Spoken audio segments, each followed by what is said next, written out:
Welcome back to another episode of Playing Every Golf Course in Essex. And we're at episode 30. Hard to believe we've hit 30 already. And today we're taking on a real classic. Yes, Romford Golf Club. Now, before we got stuck into the golf, we have to see what the food is like. And I opted for a bit of a classic on this series. The club sandwich with a bowl of chips. It's definitely hit the spot. Portion size was great and more than reasonable prices too.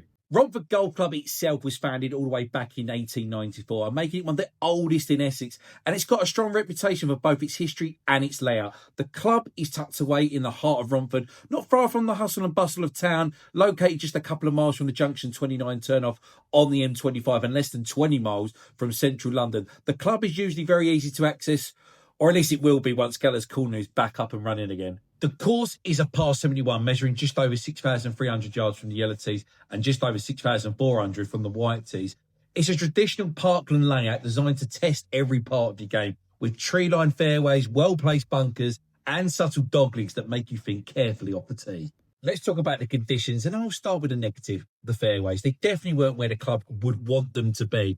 But with the very dry weather recently, a lot of courses were having the same issues. They were still very playable, though. However, everything else was top notch. The tee boxes were superb. So good, in fact, that I played off the turf without even teeing it up on occasions. That's how nice they were. The greens were looking and running perfectly. But the best thing about the course for me was the runoff areas around the greens. Honestly, like playing on brand new carpet. They were as good as anywhere I've seen full stop this year. The highlights of the course for me, the par 3 sixth is a beautiful little hole and a real standout on the front line. Then the back nine brings a whole mix of quirky overlaps that give Romford real character. The 11th and the 18th, they share fairways. The 12th and the 13th cross over. The 14th plays directly over the 13th green and the 15th shoots back over the 14th green. There's plenty of quirkiness and charm and it adds unique flavour to the round. As for the cost of the round, Romford have definitely relaxed their rules around visitors being able to play. Look, afternoons through the week are usually the most preferable, where you can just turn up and get a game without needing to book a tee time. The visitors rate is about £60, which I feel spot on price wise.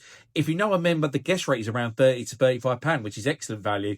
Buggies are available, but Romford isn't the most undulating of courses and easy enough to walk. Twilight rates after 4 p.m. are also £35, which I think is also a great option. I end up breaking 80 with a 79, which was a nice bounce back from Haynell. But look, overall, Romford Golf Club is one of the courses that really rewards good golf, but punishes mistakes fairly. It's not tricked up or overly flashy, but it doesn't need to be. It's a really solid traditional test of golf that leaves you wanting to come back for more. So that is episode 30 in the books, Romford Golf Club. But as always, I want to hear from you. Have you played Romford before? And where would you like to see me head to next as I continue my journey of playing every golf course in Essex?